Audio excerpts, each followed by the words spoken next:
Hello दोस्तों, आप सभी का बहुत बहुत स्वागत है मेरे चैनल नाज़माज़ ऑर्गेनिक गार्डन में।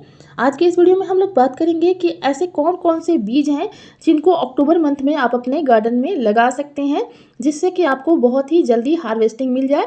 और मैंने कुछ ऑनलाइन सीड्स परचेज़ किए हुए हैं, कुछ लोकल मार्केट से भी लिए हुए हैं। जो भी सीड्स मेरे एरिया में अवेलेबल नहीं होते हैं तो उन्हीं सीड की वजह से मैंने ऑनलाइन परचेजिंग की है।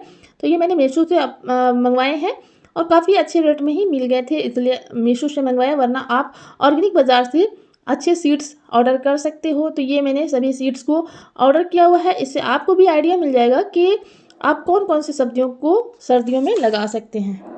मीशो से ऑर्डर किए हुए थे ऑनलाइन 45 विंटर वेजिटेबल्स। ये मैंने पैकेट को खोल लिया था। इसमें 45 किस्म के सब्जियों के बीज हैं जो कि अच्छी क्वालिटी के लग रहे हैं। मैंने एक पहले भी बीज ऑर्डर किए हुए थे तो उनका जनरेशन अच्छा देखने के बाद ही इसको ऑर्डर किया हुआ है। में सीड के साथ साथ बुकलेट भी दिया हुआ था जिसमें कि कौन से सीजन में कौन सी सब्जियां लगाई जाती है इसका भी पूरी तरह से डिटेल दिया हुआ था। तो इसको भी आप पढ़ के लगा सकते हैं। तो इस तरह से इनमें कुछ सीड्स निकले हैं और कुछ विंटर वेजिटेबल सीड्स हैं, साथ ही कुछ गर्मियों में उगाई जाने वाली सब्जियां भी हैं जिनको मैं अभी नहीं लगाऊंगी। जैसे कि यहाँ पे लौकी है, धनिया है, पालक, तोरई वो तो इस समय नहीं लगाया जाता है इसलिए नहीं लगाऊंगी। लोबिया भी मैं अभी इस समय नहीं लगाऊंगी। यहाँ पर ब्रिंजल की 5 तरह की अलग अलग वेराइटीज़ थी और पर्पल कलर के बैंगन थे, वाइट कलर के बैंगन वाले और लंबे वाले अलग अलग वेराइटी के बैंगन के सीड्स हैं 5 तरह के। इसके बाद पत्तेदार सब्जियों में यहाँ पर मेथी के बीज हैं, पालक, धनिया, सरसों, ये सब भी आप सर्दियों में उगा सकते हैं। मैंने लेट्यूस के सीड इनमें देखे थे लेकिन लेट्यूस के सीड मुझे नज़र नहीं आए हैं, तो इनको भी आप सर्दियों में लगा सकते हैं। साथ ही यहाँ पे ऑनियन की 2 अलग अलग वेराइटीज़ थी तो इनको भी अभी लगा सकते हैं, लेकिन गर्मियों में अच्छा रहता है लगाना। इसके बाद मस्क मेलन और वाटरमेलन की भी वेराइटीज़ दी हुई थी, लेकिन वाटरमेलन को भी नहीं लगाना है सर्दियों में, गर्मियों की सब्जी होती है तो इसको गर्मियों में ही लगाए जाते हैं। ज़मीन के अंदर उगाई जाने वाली सब्जियों में आप गाजर लगा सकते हैं, बीट रूट लगा सकते हैं, साथ ही इसमें मूली लगा सकते हैं। तो मूली की 3 तरह की वेराइटीज़ यहाँ पर दी हुई थी। गोल वाली रेडिश है, लंबी वाली रेडिश है और रेड कलर की रेडिश होती हैं वो भी है इसमें। तो इस वजह से मैंने इस सीड को मंगवाए हैं और सीड भी काफ़ी अच्छे ही है। इतने ही सीड की मुझे ज़रूरत है क्योंकि मैं टेरेस गार्डन में लगाऊंगी। ज़मीन में अभी बहुत ही ज़्यादा बारिश हो रही है तो सीड्स हमारे ख़राब हो जाएंगे, तो लोकल मार्केट से ही मंगवाकर सीड को लगाऊंगी। बहुत सारे सीड मेरे पास अभी भी हैं, तो मुझे अलग अलग तरह की सब्जियों के सीड्स, कि मेरे एरिया में जुकीनी के सीड्स नहीं मिलते हैं, पम्पकिन कुछ अलग वैरायटी के पैटी पम्पकिन होते हैं वो सीड्स नहीं मिलते हैं, लेट्यूस के सीड्स यहाँ नहीं मिलते हैं और साथ ही रेड और येलो कलर के कैप्सिकम नहीं मिलते हैं। इस वजह से इनको ऑर्डर किया हुआ है। यहाँ पर आप देखिए ये सभी सीड्स अवेलेबल है, इनको आप सर्दियों में लगा सकते हैं। साथ ही सलजम के सीड्स को भी अभी गार्डन में लगा सकते हैं और रेडिश की हर एक वैरायटी को अगर आप लगाते हैं तो बहुत ही अच्छी ग्रोथ रहती है। सर्दियों में बहुत ही बड़े साइज़ के मूली आते हैं। तो ये यहाँ पर बुकलेट दिया हुआ है जिसमें हर सीज़न में सीज़न के हिसाब से सब्जियां लगाने का पूरा जानकारी दी गई है, तो इसको भी पढ़कर आप लगा सकते हैं ये सभी। और देखिए दोस्तों, हमने इस हिसाब से जो गर्मियों में लगाई जाने वाली सब्जियां होती हैं उनके बीज को रख दिया है और जो सर्दियों में लगाई जाने वाली सब्जियां हैं उनको ही लगाएंगे।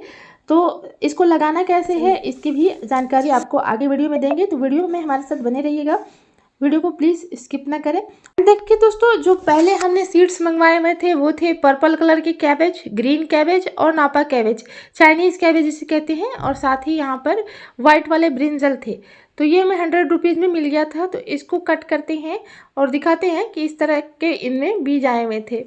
क्वांटिटी बहुत ज़्यादा नहीं थी। यहाँ पर वाइट कलर के जो ब्रिंजल थे उसके सीड की क्वांटिटी 30 थी, यानी 30 थे, और इसके बाद 30 ही थी कैबेज की अलग अलग वेराइटीज़ के जो भी सीड्स थे 30 थे, और जो रेड कैबेज थे वो 20 ही सीड थे।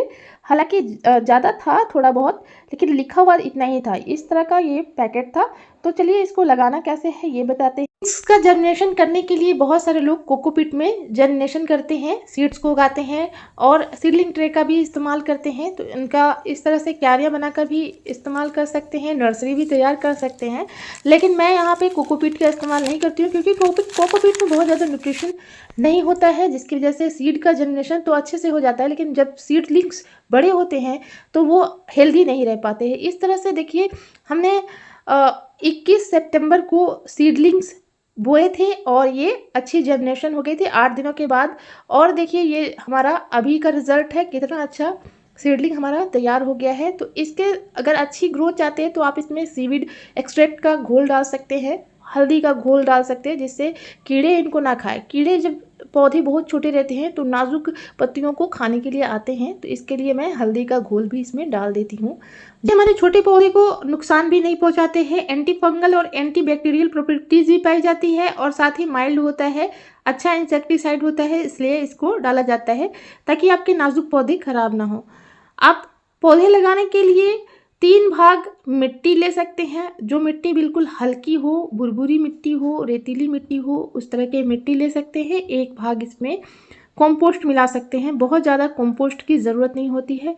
एकदम भुरभुरी हल्की मिट्टी तैयार करें और एक एक करके बीजों को लगा सकते हैं, या दूरी पर भी बीजों का छिड़काव कर सकते हैं, जिससे कि बीज का जर्मिनेशन बहुत ही अच्छा रहे। देख सकते हैं कितना हल्का मिट्टी है और कितनी समतल हमारी मिट्टी है। मिट्टी बिल्कुल समतल इसलिए होनी चाहिए क्योंकि अगर हम बीज को डालते हैं तो बीज जब वाटरिंग करते हैं तो बीज इधर उधर ना हो जाए। इसके बाद हल्की लेयर से आपको इसको ढक देना है और इसमें वाटरिंग कर देनी है। उसके आप तुरंत बाद देखोगे 1-2 दिन के बाद ही सीड का जर्मिनेशन शुरू हो जाता है। और मेरे ऑनलाइन मंगाए हुए सीड का भी जर्मिनेशन काफ़ी अच्छा रहा, आप लोगों ने देखा ही है। बीज को उगाने के लिए बहुत सारे लोग सीडलिंग मिक्स का भी इस्तेमाल करते हैं, जो कि आपको ऑनलाइन भी मिल जाते हैं। लेकिन इस तरह से अगर आप मिट्टी को और कंपोस्ट को छान लेते हैं तो बहुत ही अच्छी भुरभुरी और हल्की मिट्टी तैयार हो जाती है। इसके बाद सीड का जर्मिनेशन बहुत ही अच्छा रहता है। देखिए फ्रूट क्रेट में भी मैंने इस तरह से सीड को उगाए हुए थे और काफ़ी अच्छा जर्मिनेशन इसका रहा। और ये देखिए मैंने ज़मीन में भी बहुत सारे सीड्स लगाए थे तो उनका भी जर्मिनेशन काफ़ी अच्छा रहा। इस तरह से मैं अपने बीजों को अपने घर पर ही लगाती हूँ और जर्मिनेशन रेट काफ़ी अच्छा रहता है। तो बहुत सारे लोग कहते हैं कि ऑनलाइन सीड का जर्मिनेशन अच्छा नहीं होता है, लेकिन मीशो से जो भी सीड मंगवाए हैं जर्मिनेशन काफ़ी अच्छा रहा है। आगे देखती हूँ कि फ्रूटिंग कैसी होती है, आगे का अपडेट आप लोग के साथ ज़रूर शेयर करूँगी। दोस्तों विंटर वेजिटेबल सीड्स के साथ साथ आप विंटर के फ्लावरिंग सीड भी बहुत ही आराम से अपने घर पर लगा सकते हैं ऑनलाइन सीड्स मंगाकर, या सीड को अपने लोकल मार्केट से भी ले सकते हैं। अच्छा जर्मिनेशन रेट रहता है इनका भी। तो इस तरह से आप सीड को अपने घर पर ही अभी उगा लीजिए, बहुत ही अच्छा टाइम है सीड्स को उगाने का।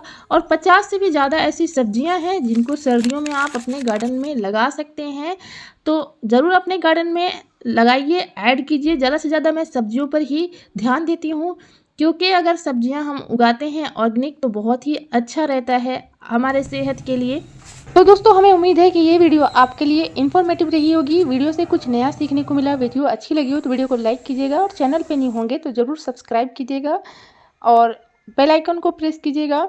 साथ ही लाइक के साथ हाइप को भी प्रेस कीजिएगा। Thank you so much.